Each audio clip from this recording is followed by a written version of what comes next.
मोड़ की इस पावन धरती पे आपका हार्दिक अभिनंदन करता हूँ। आप हम आम आदमी की आवाज़ बनकर हमारे हमेशा मुद्दे उठाते हो, तो आज सबसे पहले मैं आपका हार्दिक अभिनंदन करता हूँ। आप यहाँ आए और हमें अपना कीमती समय दिया। मैं तहे दिल से आपका स्वागत करता हूँ। देखिए, भारतीय जनता मजदूर संघ, इसकी स्थापना 1951 में हुई थी।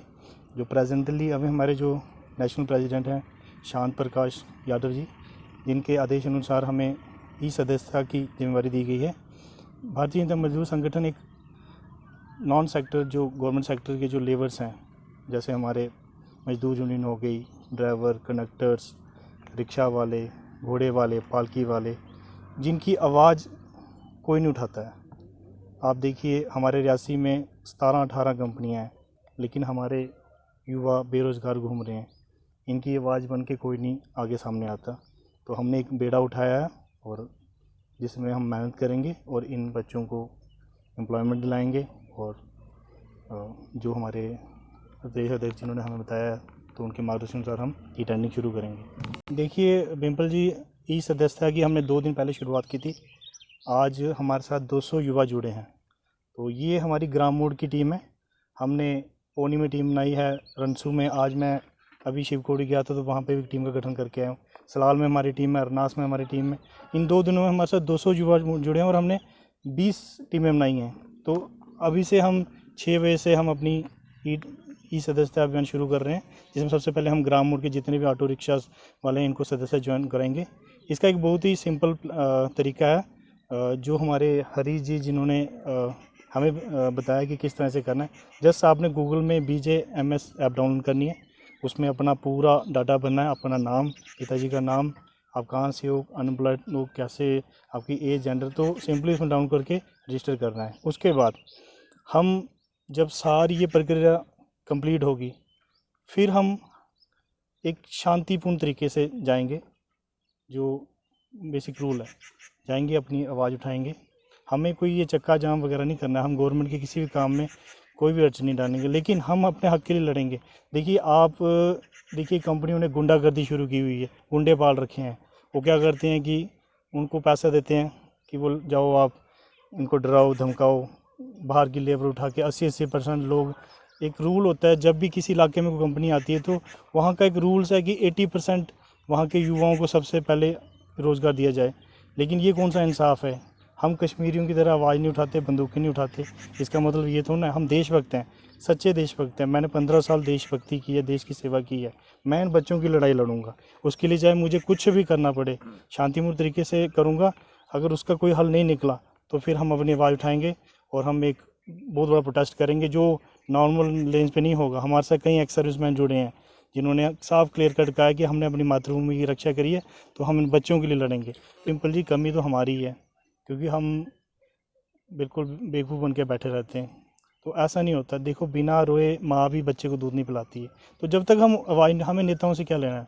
हमने यहाँ कोई इलेक्शंस नहीं लड़नी, हमने इन युवाओं के लिए लड़ाई लड़नी, तो वो हमें खुद लड़नी पड़ेगी। कहीं ना कहीं उस सब का कसूरवार हमारा युवा है, जो आगे नहीं आता। किसी का आप सहारा लेके किसी के कंधे पे बंदूक रखे कब तक चलाओगे?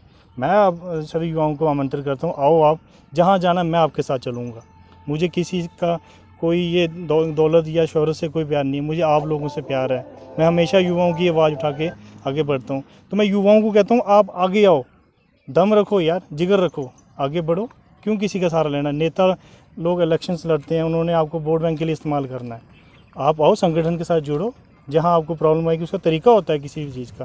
जरूरी है ना प्रोटेस्ट करके या हम दंगे फसाद करके या ये बंद करके गवर्नमेंट को नुकसान पहुँचाएंगे।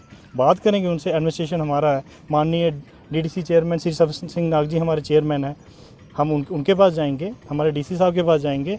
नई बात बनी तो हम सेक्रेटरी तक जाएंगे, लेकिन जाएंगे, चुप नहीं बैठेंगे हम। जिस तरह से आप एक युवा हैं, देखिए, हमने युवाओं के साथ मिलकर कोविड-19 के टाइम पे अच्छा काम किया। हमने दवाइयाँ बांटी, मास्क बांटे, जितना हमसे हो सकता था हमने किया। युवाओं को क्लियर कट एक आवाज़ मैं देना चाहता हूँ कि आप लोग डरो मत किसी से। आप में पोटेंशियल है, आप एक इस देश की रीढ़ की हड्डी हो। आप किसी का सहारा लेते हो, नेताओं के पीछे घूमते हो। आप अपना खुद का वजूद बनाओ, लड़ो यार, अपने हक के लिए लड़ो, मिलकर लड़ो, यूनाइट लड़ो। बाहरी ताकतें आती हैं यहाँ पे आके फ़ायदा लेके चले आती हैं, नोट भर रहे हैं यहाँ पे। हर एक बंदा जुड़ा हुआ है। कंपनियों की भी कोई प्रॉब्लम्स नहीं है। मैं कंपनियों से बात करके आया हूँ। उन्होंने एक यहाँ पे चंदा सिस्टम बनाया हुआ है किस किस को कमीशन दे रहे हैं वो। आंतरिक यहाँ का सिस्टम भी ख़राब है रियासी का। रियासी एक सबसे, आप मानो कि जम्मू कश्मीर का सबसे एक रेवेन्यू जनरेट करने वाला एक डिस्ट्रिक्ट है, लेकिन बदकिस्मती देखिए हमारे युवा यहाँ पे बेरोज़गार घूम रहे हैं, लाचार घूम रहे हैं। तो कमी ना कहीं हमारी है, हमारी माताओं की, बहनों की, हमारे बुज़ुर्गों की है। मैं कहता हूँ हमारे साथ सारी माताएं बहनें भी आइए। जब एक घर से एक माँ या एक बेटी या हमारी बहन निकलेगी तो वो ये आवाज़ संसद तक गूंजेगी, और संसद को कहीं ना कहीं सुनना पड़ेगा कि हमें आम आदमी को लिए यहाँ बेरोज़गार उपलब्ध कराना है। तो वो खुद आएंगे हमारे पास, लेकिन हम निकलते नहीं। हमारी माताएं बहनें वहीं दबी हुई हैं किचन में, रोटियाँ फुलके बना के। बस हम करेंगे मेहनत, लेकिन मैं चाहता हूँ कि हर एक गरीब आदमी चुने, क्योंकि गरीब की कोई आवाज़ नहीं है, गरीब की कोई नहीं सुनता यहाँ। तो उससे सिंपल एक तरीका है, आप हरी जी बताएंगे हमें किस तरह से हमने सदस्यता अभियान ये करना है। तो इनको मैंने मेन यही है हमारे डिस्ट्रिक्ट रियासी में बांटा हुआ है, तो ये भी आपको बताएंगे किस तरह आप अपनी मोबाइल के थ्रू भी ज्वाइनिंग करें। टीम में तो अपना काम करेंगी, लेकिन आप घर बैठे भी इसकी सदस्यता ले सकते हैं। तो हम एक बड़े पैमाने पर हम एक इसका प्रेस कॉन्फ्रेंस एक रखेंगे, तो उसमें हम सभी तकरीबन हमारा कोई 400-500 यूथ आएगा। तो जल्दी हम वो रियासी में करने वाले हैं। तो आगे हमारे हरी जी आपको बताएंगे किस तरह ये सदस्य हैं। संगठन की बात, तो संगठन के कुछ प्रिंसिपल्स होते हैं, रूल्स होते हैं। हमें कोई पद या प्रतिष्ठा का कोई लालच नहीं है। संगठन देखता है, उसकी 4 आंखें होती हैं, वो देख रहे हैं मैं काम कर रहा हूँ, जब मेहनत करूँगा तो कोई ना कोई डिस्ट्रिक्ट में मुझे पद देंगे। मुझे पद प्रतिष्ठा से कोई लालच नहीं, मैं अपना कर्तव्य कर रहा हूँ। हाँ, लेकिन कहीं ना कहीं एक मलाल रह जाता है कि आप मेहनत कर रहे हो, फोकस नहीं कर पा रहे। हमसे ये चुगलीखोरी या ये चीज़ें हमसे नहीं होती। मैं क्लियर कट आपके माध्यम से यही बोलना चाहता हूँ कि मैं संगठन का एक वफादार सिपाही हूँ, संगठन के लिए जान दे सकता हूँ। रही बात पार्टी की, तो जो पार्टी देश की बात करती है, देश हित की बात करती है, उसके लिए मैं अपनी प्राण भी निछावर कर दूँ तो मैं उससे पीछे नहीं हटूँगा। लेकिन मैं युवाओं, भारत सरकार से भी आग्रह करना चाहता हूँ, कहीं ना कहीं आप लोग भी युवाओं को नज़रअंदाज कर रहे हो। आप कोई अच्छी पॉलिसीज लाओ। यहाँ पे टूरिज्म सेक्टर है रियासी में, इतना एम्प्लॉयमेंट है ना, हमें कहीं जाने की ज़रूरत नहीं है। फिर भी हमारा यूथ रो रहा है। इनकी हालत देखो आप, मुंह नहीं दिखा सकते। कहीं हम ऐसी जगह जाते हैं, यूथ बोलते हैं कैसा आपका प्रशासन है, कैसी आपकी गवर्नमेंट है। गवर्नमेंट की कोई गलती नहीं है इसमें, मैं क्लियर कर देता हूँ। कुछ जयचंद यहाँ पे बैठे हुए हैं जो खा रहे हैं, उनमें बहुत से ऐसे हमारे लोग हैं जो कंपनियों से पैसा ले रहे हैं, लूट रहे हैं, लूट मार मरी हर। मैं कह रहा हूँ कि कोई ऐसा डिपार्टमेंट, टूरिज़्म हो गया, NHPC रो रही है, हम हर जगह के। उन्होंने कहा सर हम क्या करें, हमें कभी कोई टैची मांगने आता है कोई, तो वो टैचियाँ हमने फाउंड आउट करनी है। ये हम युवाओं की टीम नहीं है, ये कोई नॉर्मल टीम नहीं है। इसमें बहुत अच्छे अच्छे युवा, हमने एक्स सर्विसमैन भी जोड़े हैं। उनका मैं प्रेस कॉन्फ्रेंस में उन सबसे आपसे इंट्रोड्यूस कराऊंगा। उनका क्लियर कट विज़न है कि हमें कुछ नहीं कमाना, हम पेंशन से अपना गुजारा करेंगे, लेकिन यूथ के लिए लड़ेंगे। हमने अपने देश की रक्षा की, रातों को जाग जाग के उन्होंने की, इसलिए नहीं कि युवा खजल हो या युवा दरबदर हो। जब एक सैनिक जागता है, यहाँ तो बंदूकें उठा के कश्मीर में, लेकिन जब सैनिक उठेगा ना तो ये पूरा ब्रह्मांड हिल जाएगा। तो मैं आपके माध्यम से ये क्लियर कर संदेश देना चाहता हूँ कि गवर्नमेंट को अब जागना चाहिए, युवाओं को एडजस्ट करें। मैं माननीय प्रधानमंत्री जी से निवेदन करता हूँ कि आपकी स्कीम्स बहुत अच्छी हैं, हमारे डॉक्टर जितेंद्र सिंह जी बहुत अच्छा काम कर रहे हैं, लेकिन युवाओं को एडजस्ट कीजिए। आपको पहला कर्तव्य उससे आपको विमुख नहीं होना है, और ये आपका एक धर्म भी है और कर्म भी है। आप युवाओं के लिए काम करो, आपको किसी से वोट मांगने की जरूरत नहीं पड़ेगी। तब हम चलेंगे, हम बताएंगे कि आपके किए हुए कामों को क्या वोट होता है।